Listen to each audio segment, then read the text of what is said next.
welcome back to those of you that were with us for the previous session, and welcome to those of you that just joined for this amazing session that I have the great honor to chair, that is about grant writing. And we have two amazing speakers, and I don't want to steal any of their time to discuss about how to write successful grants.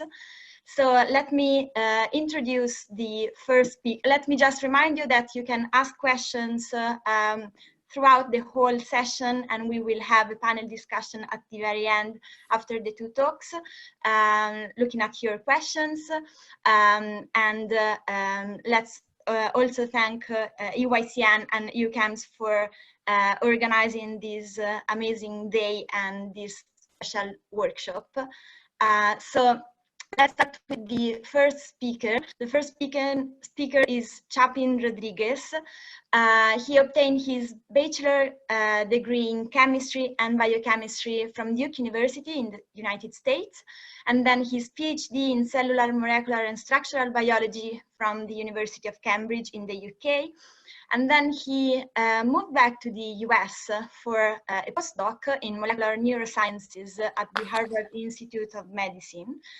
And he has obtained research funding from a variety of foundations across the US and the UK.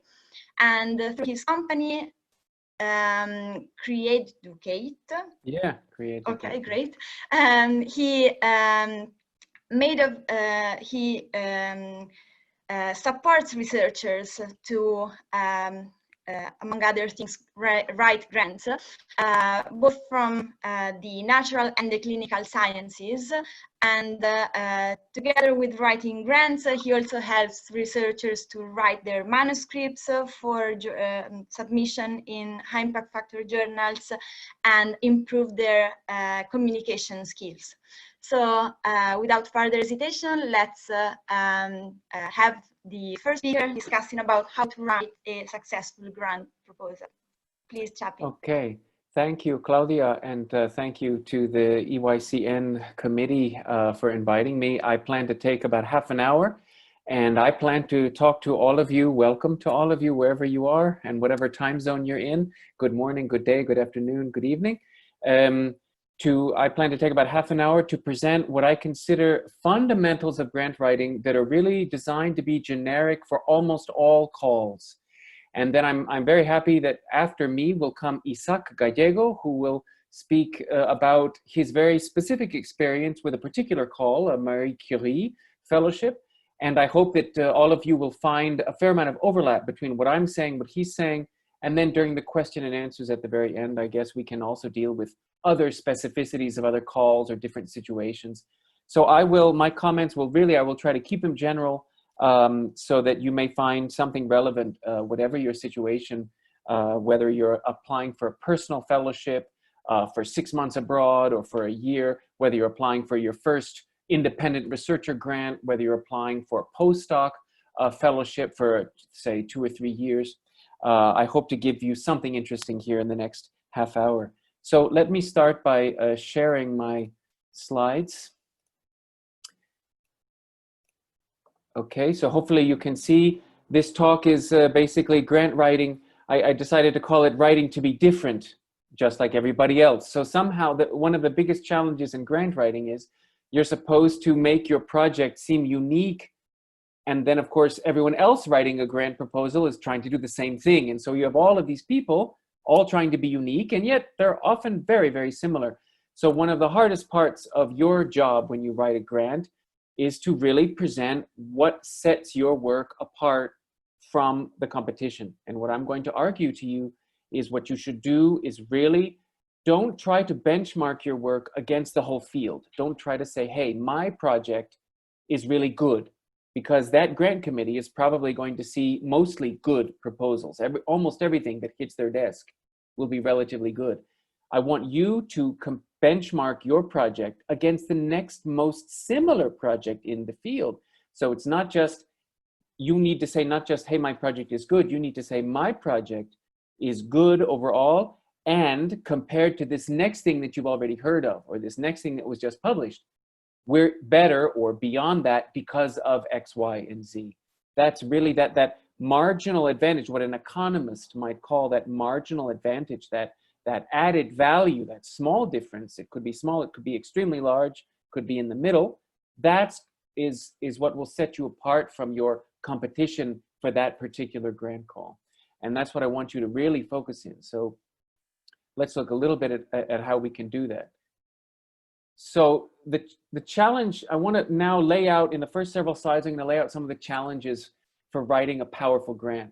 Okay, the first challenge is you need to write that proposal with some fire under your butt. And what I mean is grants are about money. I mean, actually all research is about money, but when you're early on in your career, you're sort of shielded from that because you're a student or you're a postdoc, most of you are in academia. So the idea is you're having fun with generating new knowledge. The reality is, even at that level, there's a lot of money going on. There's politics going on. There's some dirtiness going on. With grants, it's even more obvious, okay? The moment you start, because you're begging for money in a way. And so I want you to help you make your proposal. You want to write your proposal with the mindset of a reviewer. And if we have time, we'll come to that at the very end. And Isaac will talk about that in the second part of the session. Write your proposal, really defending it. Always trying to imagine, where will the panel, where will the reviewers see holes? Where will they doubt me? Where will they see high risk? And as you write the proposal, wire in responses to those things.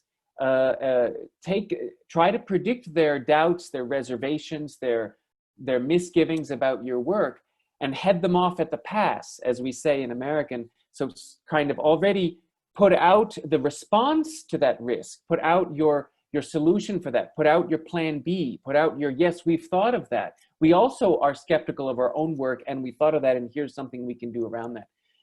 Why are you doing that? Because really you're asking for money. And so imagine you had to give an entrepreneurial pitch. So more and more in science, even people are pitching their ideas at innovation festivals and conferences. So you have to get up and pitch your idea to possible investors. And you have to tell them, we want you to give us 100,000 euro, €500,000.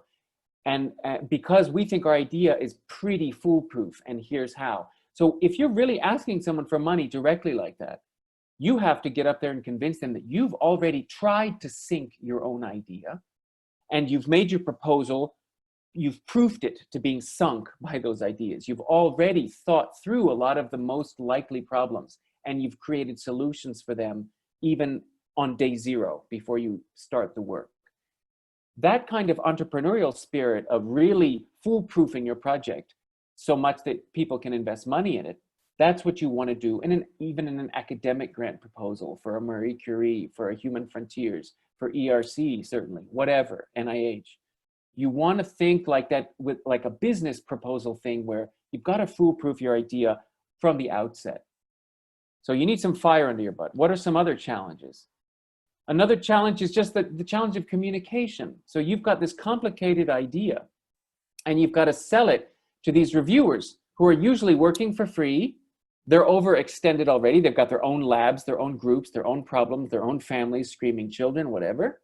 And so as you can tell from this non-Venn diagram, sort of, as any of you knows, if you have parents, partners, bosses, colleagues, there's only a fraction of what you actually say that gets to your audience.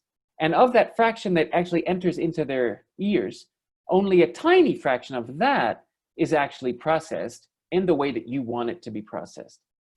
So as you probably know, grant proposals tend to be long. They tend to be big things. Of course, the bigger the call, the bigger the money, the bigger the proposal. These can be 20, 30, 50 pages or more. And that committee is looking at tens of these, 20s of these, hundreds of these. So how do you get your key messages across in that sea of blah, blah, blah to make sure it gets in? This is a huge challenge. And one of the things you're going to have to learn to do is break down your big, great project into a handful of ideas, a manageable handful. And I'm going to call that the universe of 5. And I'm going to get to that a bit later. For now, just keep that in the back of your mind that you have got to isolate just a few key ideas. And you're going to repeat them, not robotically, strategically, yeah, but repeat them incessantly, constantly throughout that grant proposal in different sections. Why? because you're like everybody else trying to stand out. So if you think of the clay soldiers in Xi'an, or if you have children, small children as I do, and you know about the minions, you know that from afar, all those little minions, all those clay warriors look the same. But if you take the time to zoom in a little bit, you see that they're actually different. Some have one eye, some have two. The facial expressions on the warriors are actually different. But the point is, I had to take time to zoom in and look and see those individual differences. So you have to write your grant proposal in a way that's inviting enough, that doesn't overwhelm completely, but it's inviting enough and it seems manageable enough to that reviewer that they're going to dip inside enough that they see the individual differences, that added value that sets you apart from all the other people. That's what you've got to try to do.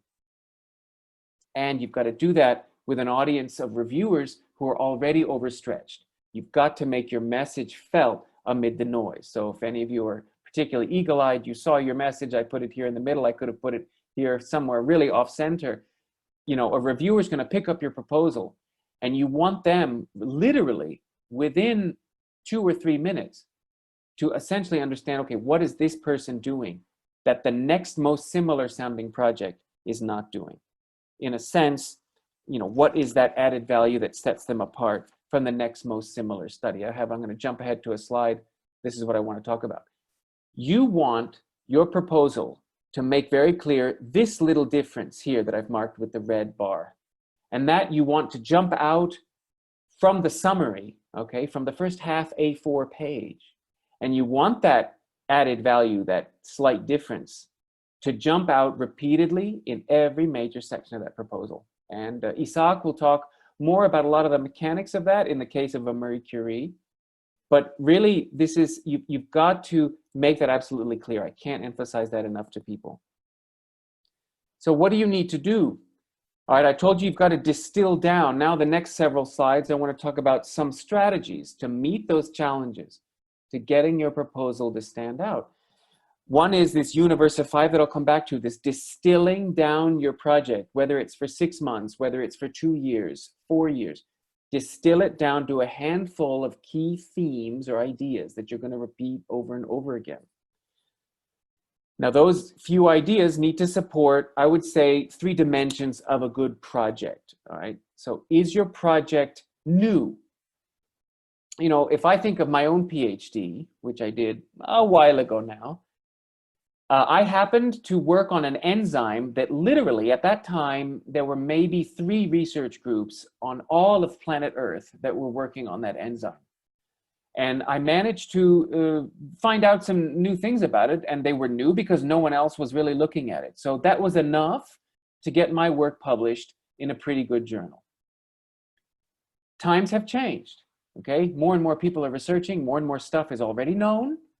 And so you want to be able to, it's not just enough to be the first to measure a particular value, to be the first to clone a particular gene, or to be the first to look at one particular domain in a particular protein. That's not enough anymore, because it's either already been done, or the reviewers will say, well, no one's looked at that domain because there's no evidence it's important. New by itself is not enough. You want to also be useful for the field. So you don't want to write an abstract or a proposal where you say, we're going to be the first to measure this aspect of that well-known protein. You've got to also say why knowing that aspect is useful for the field. The third part of what makes a good project is the methodology. You have to be using what the reviewers are going to consider the appropriate methodology, or an appropriate methodology for that particular problem for this point in time. So based on what the field knows. Those 3 axes are important for writing, for example, a good paper. Now, a grant proposal means you have to have a good project, all right? A grant proposal, a good grant writing means you have to defend the project as worthy, but there's a 4th dimension, at least one more, and I would say that's you and your team. Because when you're trying to beg for money to do your project, not only do you have to demonstrate your project deserves the money, you have to demonstrate that your team has the experience and the capabilities to carry out that project well. And so a big part of any grant proposal, And for bigger grants, it's a really big part. You have to defend the ability of your team, either because you've already done most of the same techniques that you're now proposing to do, or if you haven't, you have at your fingertips the expertise through collaborations, through core facilities, through just your world renown to pick up the phone and call someone who can help you with that particular part of your project. So writing a good grant is not just establishing that added value of your project compared to the next most similar things. It's also about defending your team, you as well as an individual, as the PI, you and your team as the right people to do that job, to ask that question in the way that you're proposing. All of that has to come out. So let me give you now I'm trying to get gradually more concrete. Let me give you 2 slides now of some very concrete strategies to meet these challenges. One is, in your proposal, you've got to lay out this, what I call the nucleus of your project. I call this the nucleus because these 3 questions, in my opinion, lie at the heart of all projects. Any reviewer, whether it's a grant proposal, whether it's a journal article, something else, a conference abstract, immediately those reviewers, within 30 seconds, 60 seconds, they want to know, they're going to be asking these 3 questions, in my experience. So what is the knowledge gap you're trying to address with this project? Now, for some of you, maybe you're more engineering. So you're not setting out to learn new knowledge about something. Rather, you want to set out to establish new applications of existing knowledge. So then I want you to think about a performance gap, and something that current devices cannot perform. You want to propose a new kind of device that will achieve that. So whether it's a knowledge gap or a performance gap, you have to clearly lay out what gap you're trying to fill with your project. You can call that the why of your project. The second question I would say is the what for. It's not the same. It's very related, but it's not the same. And here's the usefulness in a way. So not only what is the question motivating your project, but specifically what will become possible as a result of your work. What will the field be able to do, or how will its thinking change once you've collected the data you propose to collect? And then the third part of this is that who are you and your team? That 4th dimension for writing a good grant. My challenge to you would be to express this nucleus in 4 sentences, up to 100 words. And if you speak it, maybe 60 to 90 seconds.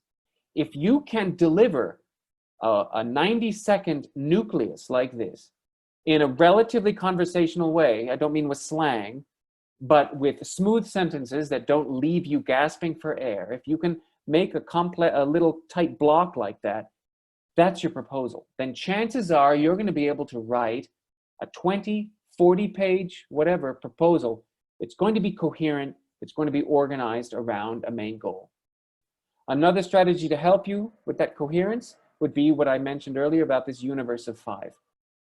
Distill down or crystallize out, whatever metaphor you want to use, crystallize out I would say 4 to 5 key concepts of your proposal, and make sure that you put those 4 or 5 key concepts in every section of the proposal. You make sure that those 4 or 5 things are so tightly interwoven with one another throughout the proposal that no one can go wrong about what you're trying to do.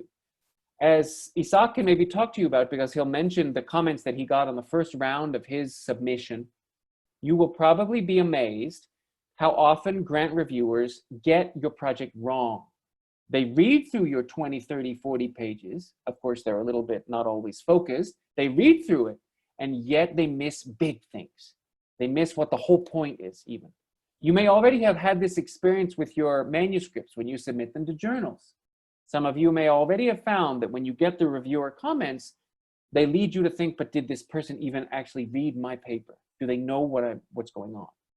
You'll be surprised how often reviewers get the key stuff wrong. Now, whose fault is that? Well, you can blame the reviewers, but it won't get you anywhere. And in fact, I think that in many cases, perhaps most cases, it's your fault as the writer, as the communicator.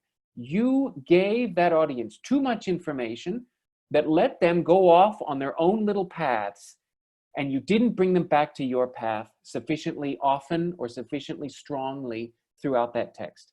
So to give you a concrete example, what I mean by this universe of 5, you're chemists, most of you, right? So let's say you're going to use a new type of click chemistry to be able to generate extremely diverse libraries for drug screening against a particularly bad cancer.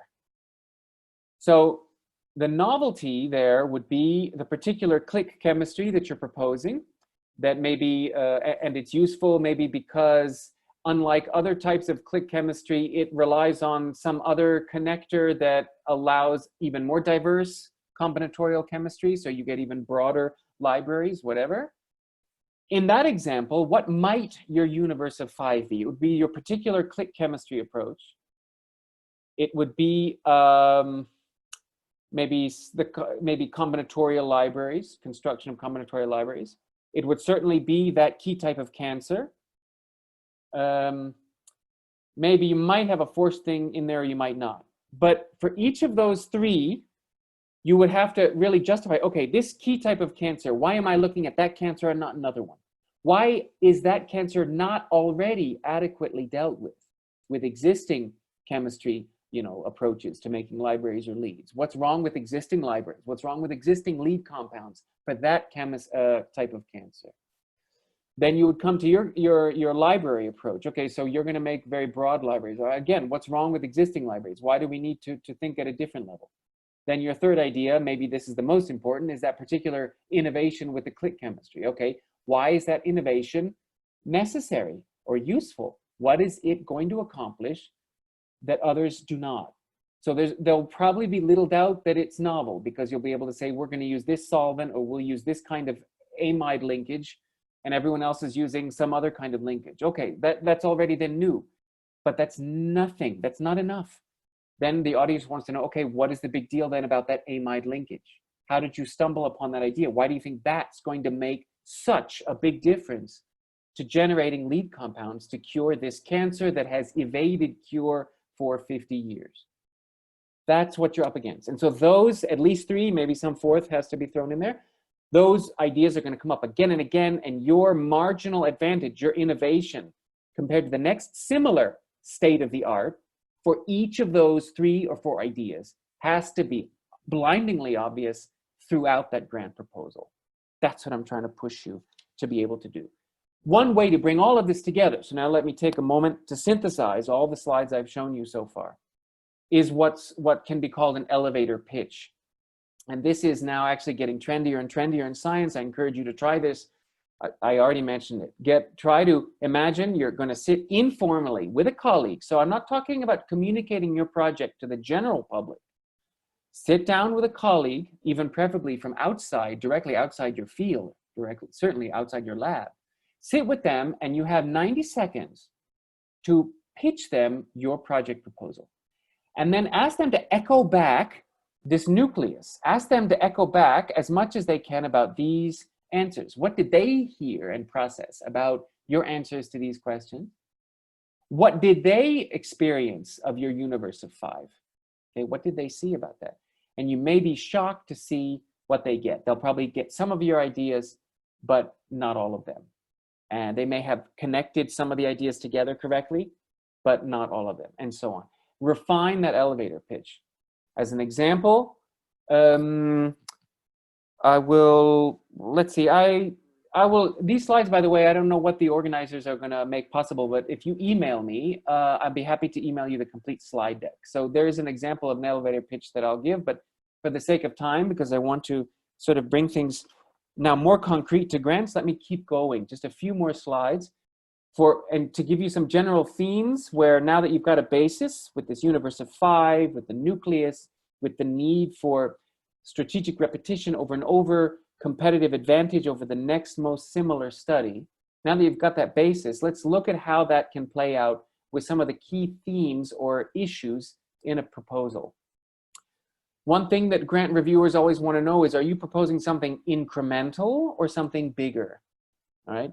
So depending on the call, they may be specifically looking for a huge innovation. Most calls are looking, okay, the bigger the better, but not all calls are dead set on a huge innovation. So you want to address how big your innovation is. But be careful, don't just use vague words like this will be revolutionary, this will be a paradigm shifting, this will be, actually use the usefulness of your work, demonstrate that concretely, and let that speak for itself about how big your innovation is. So if you say to someone, by changing to this amide linkage in our click chemistry, we'll be able to generate 10 to the 4 more leads with solubilities that are far more useful for drug development. Okay. That already sounds big. Then I don't have to say this will be paradigm shifting. I can actually, by speaking concretely about the usefulness of my work, I can give the audience something to get their head around.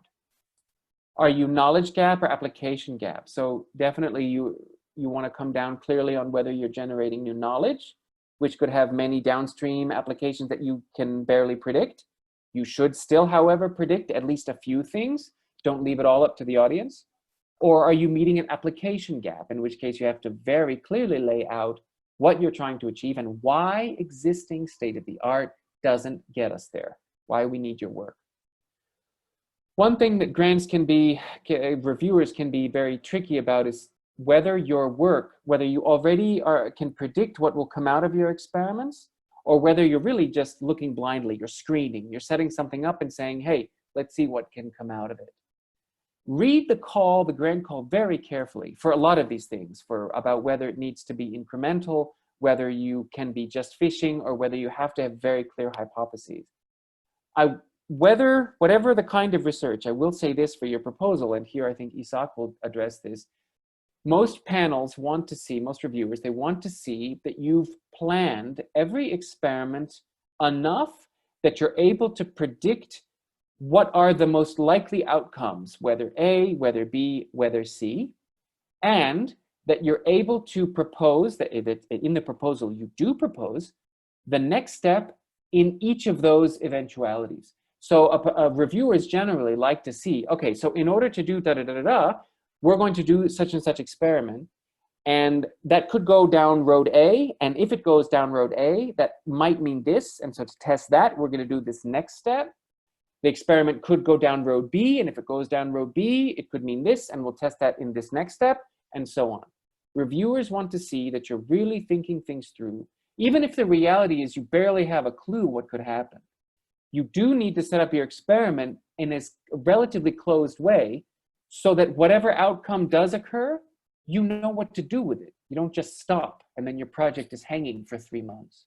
Reviewers don't want money, their money that they've given you. They don't want it sitting around for 3 months because you don't have a clue what to do. You want, very important here, you want risk and contingency plans. And I think Isaac will talk about that a fair amount later. Extremely important. Related to this idea that I just said about thinking through your experiments to the point of predicting what you'll do next. The reviewers want to see that you've thought through your experiments to the point that you can say, you know what? Sometimes this particular thing fails.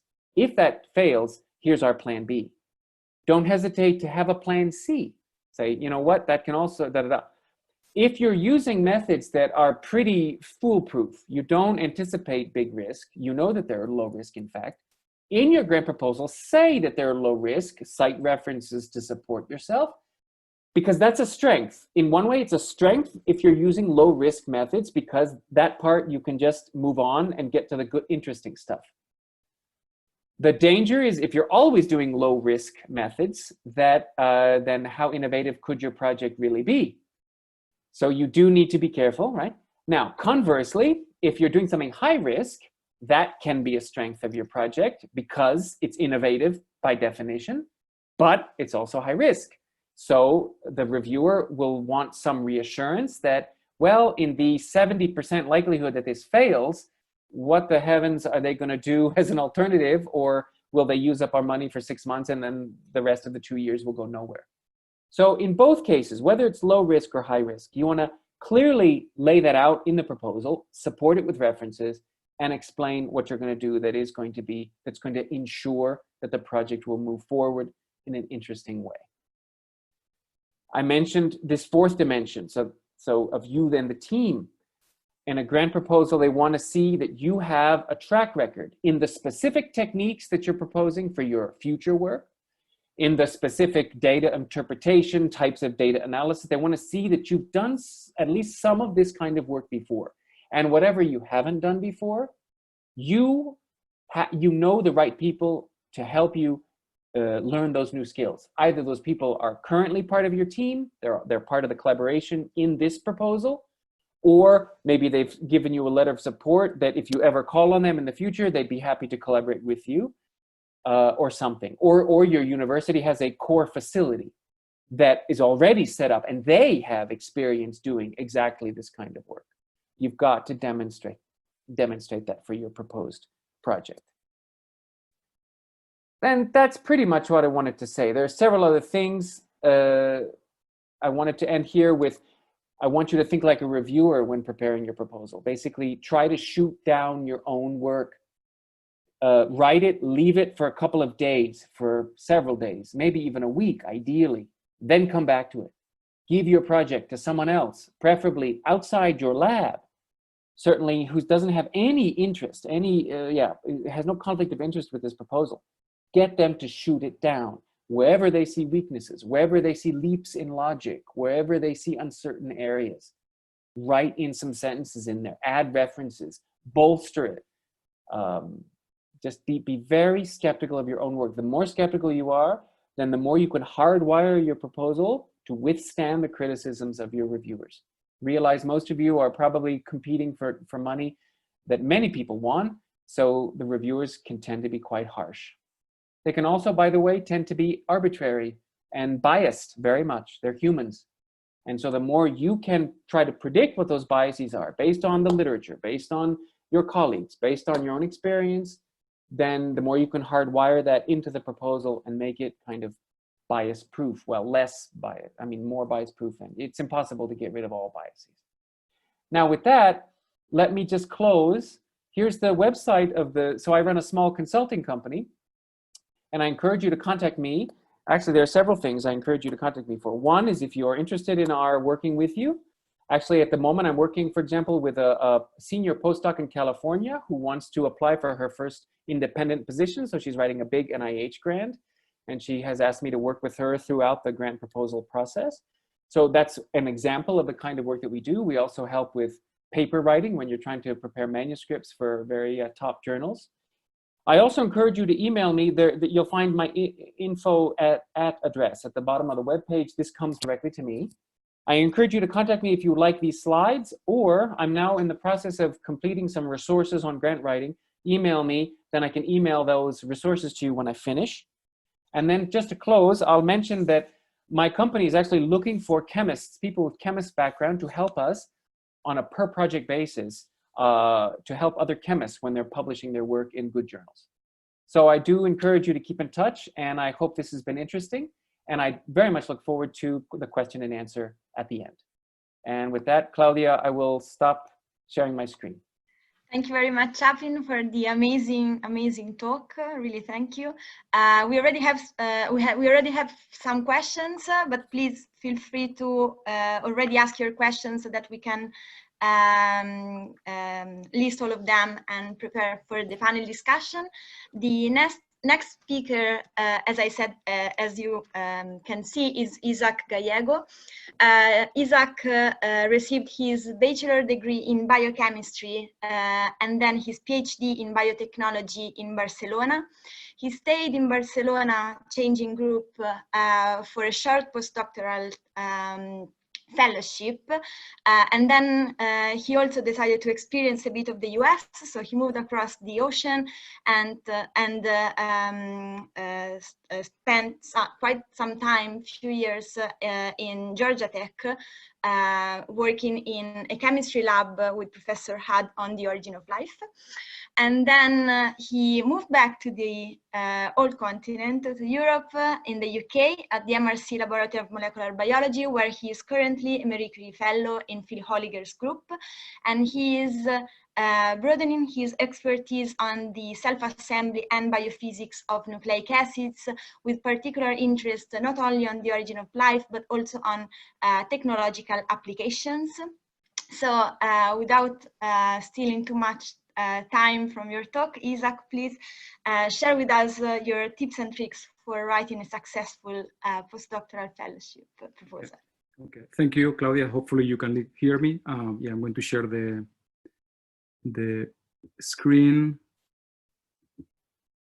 Can you see it, I guess, hopefully? Yeah. Okay, so yeah, thank you very much to eYCN to letting me share my experience about the writing of this proposal, of the Marie Curie proposal. As Claudia mentioned, I'm going to tell you, she did a very good job, but, like just highlight, some of my history of what brought me to the Marie Curie application. I did my undergrad and PhD at the Autonomous University of Barcelona, where I studied the structure of the chromosome, the human metaphase chromosome specifically. Then after I finished, I was more interested, I wanted to change gears, and I was interested in DNA nanotechnology, which is the use of DNA programmability to create structures and biosensors.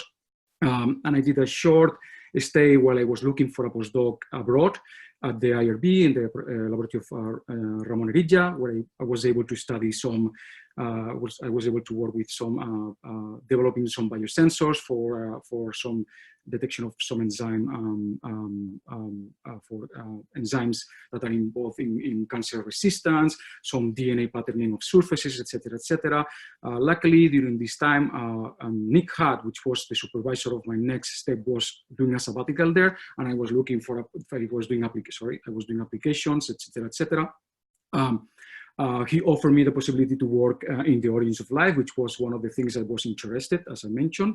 And there I was able to juggle between these two concepts, the origins of life, specifically of the self-replication of nucleic acids, and the nanotechnology and nanotechnology aspects, where I was able to merge these two concepts which were interconnected. I'm not going to enter into details, but they were. And then I decided to go to UK in a laboratory of Phil Holliger at the MRC, at the LMB, because I thought that would be interested to use my background of nanotech and mix it with in vitro evolution techniques. I started working on some ribozyme aspects that the lab it's working with, and in vitro evolution. And then I decided to propose a work where I was going to be able to mix these two worlds, nanotechnology and in vitro evolution. And let's go to the business. Why would you want to apply to a Marie Curie action, to MSCA? Well, it gives you independence. That's a good thing. It will provide you expertise and skills that you will learn through all the process. It is a prestigious fellowship, definitely. Everybody knows the Marie Curies, definitely around the world. And it will show you also a capability to acquire funding, which is very important for future career development and for future applications.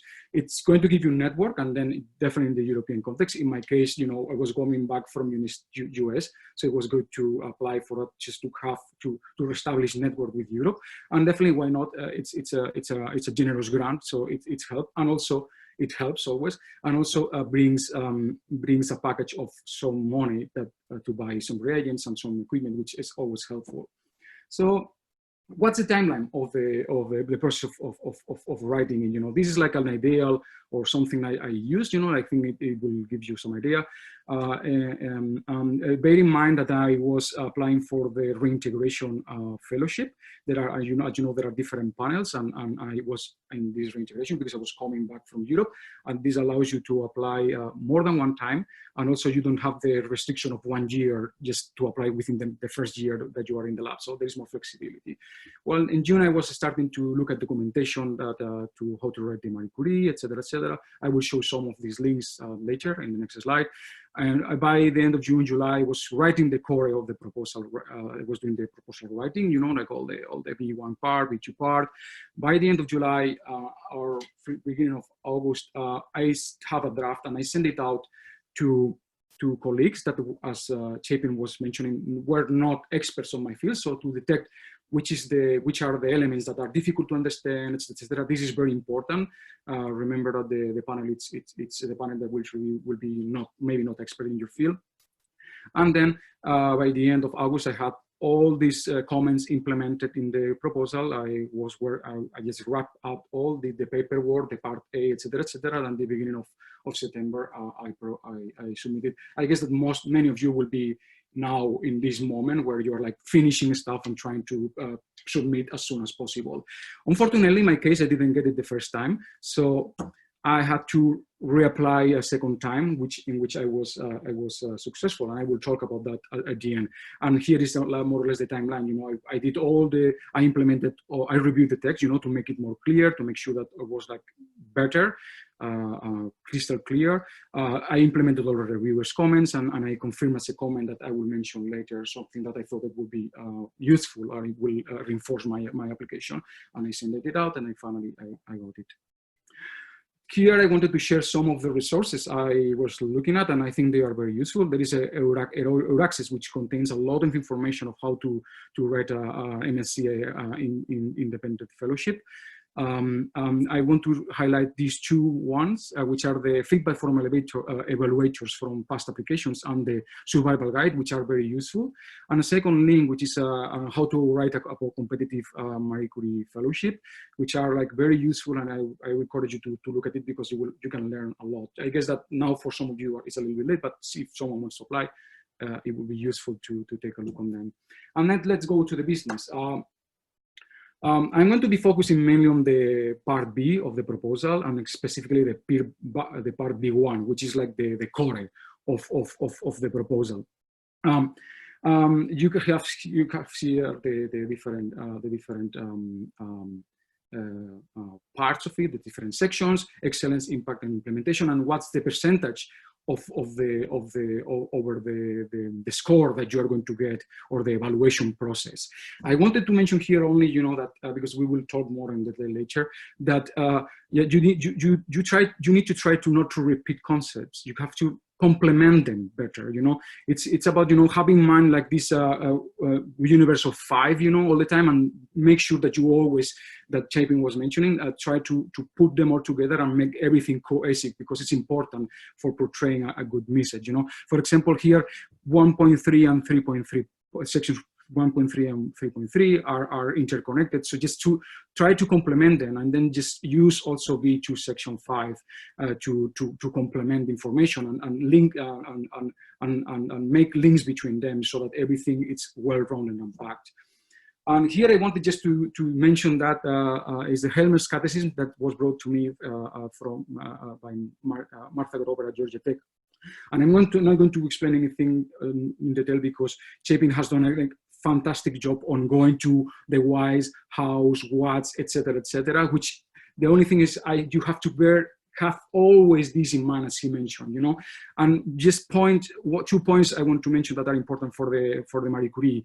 It's try to not use only specialty terms, right? Because the panel, it can be mixed, and some of them might not be experts. So try to use no jargon, not too much jargon, so that it's easy to read. You know, it's easy to understand. Bear in mind as well that the evaluators are doing that as an extra time. You know, they might be in the weekends after they have their work. You know, like make things easy for them to understand things. And definitely try not to write only a technical report. You're telling a story. You have to sell your story. You have to be consistent. It has to have a flow. You know, it's important. So this is like when you look at an article, it's easy to read. It's because there is a flow. It's very well written. You know, you have to always bear in mind that. And you have to always try to make your proposal memorable. Try to choose a catchy acronym, something that it's it pronounced easy, and it's easy to recall. Here you have two links that will help you to find some of these acronyms if you're not inspired that day, and sometimes short might work best. And in the abstract, for example, it's not a summary of your project, it's a summary of the full proposal. Make sure that you cover everything. It's like almost like the elevator pitch that Chapin was mentioning, but it just goes to the point, like why are you doing this research? Why, how, what problems are you trying to solve? What is considered cutting edge in this moment? And is the is this a European priority? Why you should do this project, and why will this project facilitate you to reach the objectives of the MSCA-IF grants? And another thing that is very important: use images. Remember that an image always explains more than 1,000 words. And this will help definitely the evaluator. It gives a space to the proposal and will help the evaluator. Remember, the evaluator needs to get with the abstract, and some images should be able to picture what's the project about, and that's very important. You need to be very strategic about what you show in the pictures and how you show it, and make sure that when you start, you plan your proposal ahead of time, and how many pages and which are the key points, because this will help you. If you look in the survivals guide, there are some guidance on how many pages each part should have. And here I share with you, how long was each one of the parts of my proposal. In the excellence was 5.3 pages, 30% in impact was 2 pages, and implementation was 2.7. And these are the key points that you should put in the excellences. Well, for the excellence, the host, of the supervisor, of yourself as well, interdisciplinarity, gender equality, if there are some that you want, some that you want to highlight, the two-way transfer, which is extremely important to highlight. What is the mobility and the training you are going to reach during this proposal, because it's very important for your independence as a researcher. Which is your career plan, and will this proposal will help to achieve them? Which is the dissemination of communication? The who, how many, what? This we will go on detail later on. And implementation, which are the risks, the work packages, which is the risk assessment you do, etc., etc. We go in the next slides in more detail. And let's go to section by section. In section 1, in the 1.1, it's important to do a good state-of-the-art, specify very well the objectives and the research methodology, which is the novelty and originality and innovation of your project. This Chapin was talking very thoroughly as well. Choose wisely your references. Choose the ones that are more impactful, and explain clearly what is the inter and multidisciplinary aspects of the proposal, and on how are they going to impact in your career advancement, and which is the network you are going to bring to the host. In the 1.2 is like talking about the two-way transfer of knowledge. Very important. What's the transfer of know-how between you and the lab you are going to be, and in the secondment, if there is a secondment, for example, and make sure that you interconnect things of your training with sections 1.4 and 2.1. What do you need in this proposal? What are you bringing in this proposal to the group and to the field? Which are the planned activities and how they will facilitate to achieve your maturity as a future independent researcher? Which is the quality in 1.3 is which is the quality of the supervisor and the team. That's very important as well. What are the qualifications of the supervisor and the hosting and the arrangements of the hosting institution? That's very important to mention as well. What are you bringing new, and how this will help you? How will the Marie Curie Fellowship will help you to develop your career, or what's their career development plan that will bring this fellowship? I want to highlight also like some general aspects of a fellowship, of renting a fellowship. Let's make sure that you use bold font to highlight key points. This will help to the reviewer to go to dissect and to look at the important parts of the fellowship. Well, use as much space as you can. Like make sure that you know which is the limit of space of the borders. Make sure that you use images again. It's very important. As a rule of thumb, my rule of thumb is that one figure for each 2 pages, more or less. Make sure that they are clear, they are to the point, and help to read without even reading the text, like what's going on in there, and make sure that you can use compaction of the reference. You don't need to list them. In section 2 is why in 2.1 is it's important to explain why this is the scientific and additional skills stated in section 1.2 are relevant. Why it's relevant to achieve independent position? Why would you expand? Will you expand the network of the and expertise of yourself and even from the group that you are is hosting you? Why is timely crucial to do this proposal right now, and how this will enable to transfer your skill to the group. And section 2.2 is about dissemination. Which are the high impact journals you are trying to target, the workshops, what conferences, be specific. Try to have a plan on which ones you think are the more important you should mention, because are the ones that will give you better dissemination. And outline the audiences, who are the audience, and which journals are you targeting, or which journals could you target with the outcomes, and why it's important. And it's important also to state if there is some intellectual property involved, which one and how will you disseminate it, how will you implement that. And in section 2.3 is like about communication, how it's very important for the Horizon 2020 projects and for the MSCA, it's to say that you have a strategy to become an ambassador. It's very important. How will you be a representative of the Marie Curie actions.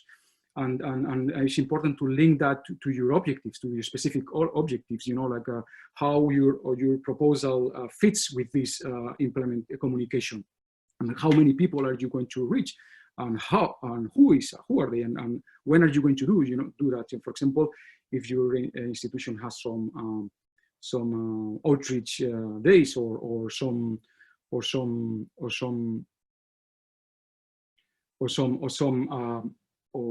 there are some events that that you could go to explain your science to the wider community.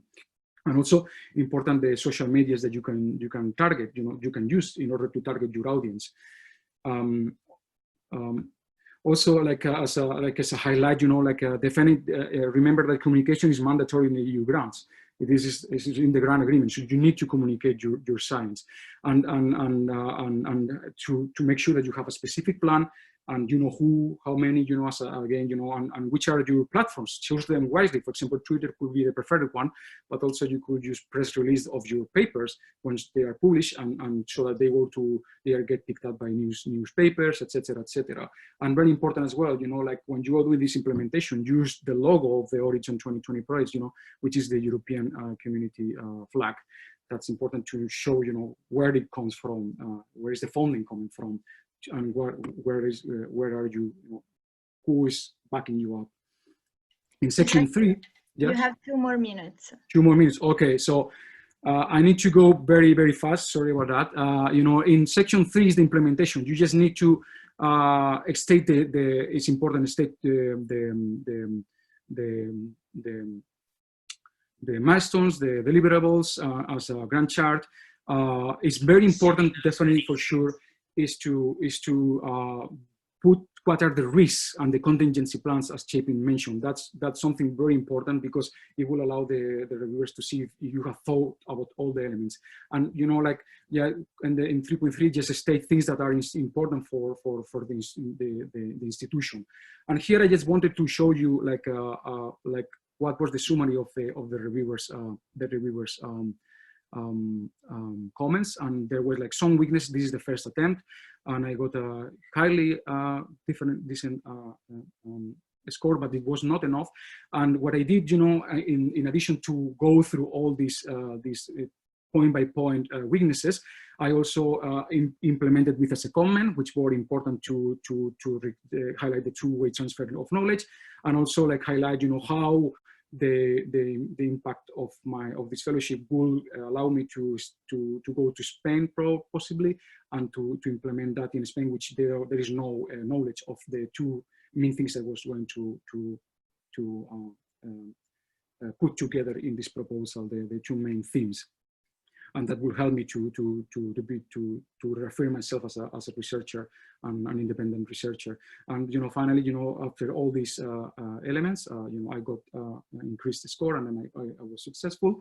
And I just wanted to mention also finally that just make sure if you are not successful, remember that you are not going to be a failure. That's very important, and just use it as a driving force to keep trying and learning from it. And because if you don't try, you will never be successful at getting grants, and it's a hard work. You need to keep going and go for it. And with that, I will thank you for your attention, and we will take, I guess, some questions. And thank you very much. Thank you very much, Isaac. Very nice talk. Okay, so if Chapin wants to rejoin us, we can now have the panel discussion, and we can start with one question. So that probably to which probably you can both give your answer. So the first question is from Dalia. I hope I am pronouncing the names correctly. So she says, thank you so much for useful tips. And she is asking whether the methodology of writing grants can also be applied to the writing of the PhD thesis, or whether there are different methodologies that can be used for that, and if you have any tips about that. We can start with Chapin, maybe. Okay, that's a very interesting question. I've never heard that before. I'm not entirely sure where to go with that, because I think I see PhD dissertations as fundamentally different communication products from a paper or a grant proposal.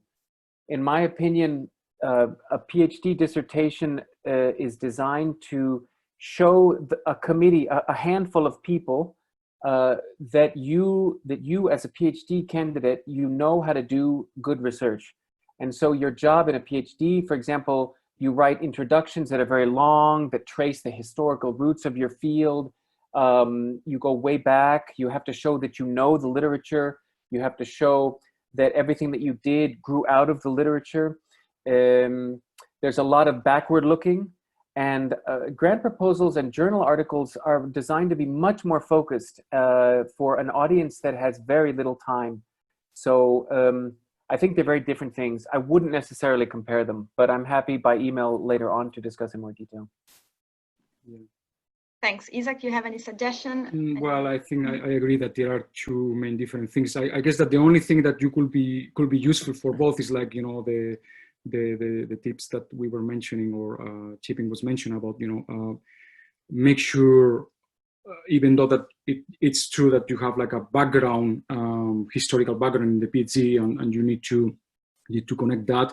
I think some of the elements of whys, hows, this has to be conveyed as well in the PhD. So I think that these tips, even though that I agree they are like hugely different aspects, reports, let's say, you can use some of this methodology definitely to focus and to make sure that you have a bold, deliverable, something like that. That's a good point, Isaac. Let me just add that actually I work with a lot of scientists across a lot of different disciplines. And for example, when I help them write papers for journals, this is very, very often their biggest challenge to getting accepted by good journals, is that the journal, the reviewers don't see the justification for a lot of key decisions that the researchers made along the way. Why did you choose that organism instead of that? Why did you choose that construct rather than that one? And that essay versus this one, why did you even focus on that question and not this other question in the field? And so authors are really surprised time and again how often they have to justify things that they take for granted, right? So you're sitting in the middle of your project, but you forget that along these years of you working on that project, you've made a lot of assumptions along the way. But your reviewers may not make the same assumptions, and they may question those. So absolutely, that justification of the foundations of your work, that is universal, sure. Great, thanks a lot. We have a next question from Simone. The question is, do you have any suggestion for highly interdisciplinary projects? What if you cannot find the right keywords? And in general, how do you approach that, especially, for example, in the Marie Curie Fellowship context, in which you have to choose a panel. So if your project is very interdisciplinary, the risk is that the evaluators, the reviewers, might really not be in your field. So how do you convey the message in that case? Okay, yeah. Yeah, that's not an easy question. You have to think very thoroughly about that. Definitely, I would say that first of all, the panel, you know, it's a difficult sometimes to find if you are in a multidisciplinary. I agree with that. And then I would say that you know, I think, for example, what is useful as well, like see in the field, you know, for example, which are the papers that are related with this field. Where are they published? Are they more in the chemistry field? What's the history of the field you are going to target? It comes more from chemistry, from biology, also in the context of Europe, because in the States might be different, for example. I think that will help you to find what will be the best option, even though that maybe there is not best because it's multidisciplinarity. And the other question was about how to choose the keywords. I guess that you need to find, you know, which are the words from the different disciplines you want to bring together that interconnect them all together, and also that are key for each one of the fields you are targeting. Because also this will be like a way to show why this is important to mix, right? Because when you are doing an interdisciplinary project, because you think that any of them can target the specific question you are trying to convey or trying to ask. So try to find which are the key words of each one of these fields that will interconnect everything together and will give a message of like, that's what I want to do. And that highlights or makes me different and will succeed in my project. I think hopefully that answers the question. Chapin, you want to add something? Yeah, just to reinforce what Isaac said, if you have a multidisciplinary project, you should be excited. This is a strength. Yeah. And I don't think you can go too wrong, because the panel, if they're a responsible panel, they're supposed to assess where that proposal should go, what committee it should go to, and realize you may be shocked to find how often with grant proposals, if you have, say, 2 or 3 reviewers, one of them is an expert in half of what you're doing, and the other one is an expert in the other half. There may not even actually be overlap between what the 2 experts are experts in. And this happens with grants, it happens with journal articles. And it's just one more reason why you have to learn to distill down your key messages and say them clearly and repetitively, although as Isaac pointed out, complementarily and strategically. But you've got to make sure that those key foundations get across, because your reviewers are rarely experts in everything in your work. And I would say, the one risk you take, so with being interdisciplinary, is the reviewers will say, okay, you're doing this to be trendy. There's no particular need for you to now, in addition to A, B, and C, for you now to bring in some omics. That doesn't, now we have this feeling that you're going to be overextended, that your proposal is overambitious. So especially the more interdisciplinary you are, the pressure is on you to justify, as Isaac said, exactly why that's essential to your project, and to prove that you will not be overextended, that you will be able to do all of this within the time, within the budget, and with the people that you've lined up. Okay, thanks. So I guess we can move towards the last question. We have 2 questions that we can probably merge together that are quite specific. One of them is whether you should or not include papers in preparation or submitted in your proposal. And the other one is how to fit other things, for example, awards and other recognitions in your proposal. And I guess the more general question is, how do you know and how do you prove that you are ready as an applicant to apply for a fellowship, and how do you show that you are, in case you are? Okay, I guess that I should go first. Regarding to the papers, I think it is not a bad idea to add papers in preparation. You need to state that they are in preparation, and for sure, if they are, for example, delayed because of a patenting, you know, you need to state that. Why are not they published? And you need to state clearly, this is in preparation. You don't even need to say or submit it. You don't even need to say where. Clearly, the evaluator will take in account that. The next question was about the awards. The awards. Definitely put awards. It's very important because it's recognition from a third party, and it shows that you are doing work of excellence. Definitely put them. And there is a section in the CV which is, if I recall correctly, about awards. Related with the third part was about the. What was about? How do you know if you are ready? Oh yeah, sure. Yeah, sorry.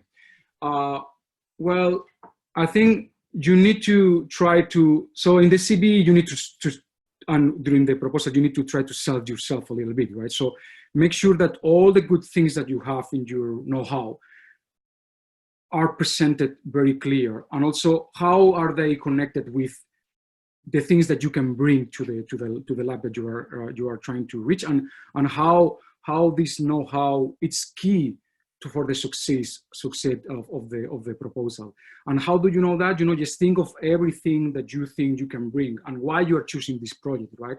You are choosing this project because you think that you have a knowledge, and with the host institution will make a group, a team, will team up, and then it will make something, a product, which will be what you propose in the proposal. I think you have to think about this thing, like let's say don't be shy as well in the CV, just to put all these aspects and in the implementation that are key to a successful Marie Curie, and also necessary from the evaluation point of view to be stated. Thanks. Chapin? Yeah, I look, there's almost, in my experience, there's almost always a specific place for you to put a CV, a bio sketch, whatever you want to call it. So definitely put whatever things are relevant.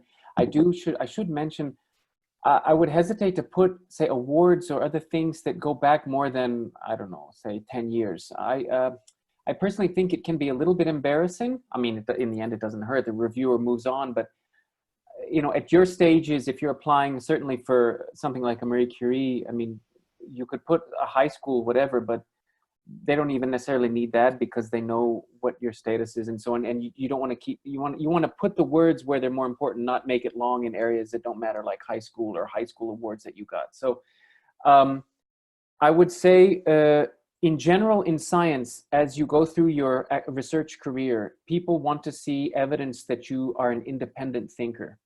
And so whether you're applying for a postdoc fellowship, whether you're applying for your first, independent researcher grant, whether you're applying for whatever, try within your proposal to demonstrate, especially when you're citing your own previous work or work in press or work under consideration, highlight what you did in that work. The same way you would do, by the way, for your PhD dissertation, where it's critical that you isolate what you did, what you thought of, the ideas that you had. Do that in the grant proposal. As it relates to the techniques you're proposing. So for example, if you're proposing certain techniques and you can say, look, I set this up for this other organism. So I hope to use the same skills here, whatever. And so when you're listing publications, certainly highlight maybe with bold or certain things, or as a separate subcategory, list the publications where you're first author or co-first author, or even second author. Find ways within your CV or bio sketch of the grant to highlight what you did independently as part of certainly any papers where you're buried amid a lot of authors. Take some effort, a sentence or two, to highlight what you did independently within those big collaborations. And any evidence that you can provide of you as an independent thinker and doer is good for any grant proposal. And sorry, I'll finish now. And then complementary to that, evidence that you can give that you are a good team player. This is usually easier for most people because most of research is a team thing. But if you can say, I coordinated this team, I coordinated people in 3 countries to do this, or I coordinated with I did the mice, they did this, they did, this is nice. And just do it briefly can help.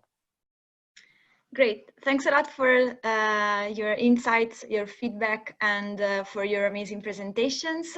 If now we were all together, we would just have a big round of applause for all of our speakers. So let's have a virtual round of applause for all of our speakers. Let's also thank Alice and the eYCN board for organizing this session the whole day, and EUCAMS for supporting us, and of course come back for the next session that hopefully Alicia will correct me if I'm wrong, will be in 20 minutes. No, it's at 2. I got That too.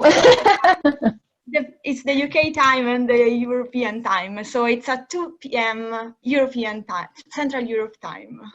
See you later. Thanks Bye. a lot. Bye. Take care. Bye. Thanks a lot. In touch. Bye. Thank you. Yep.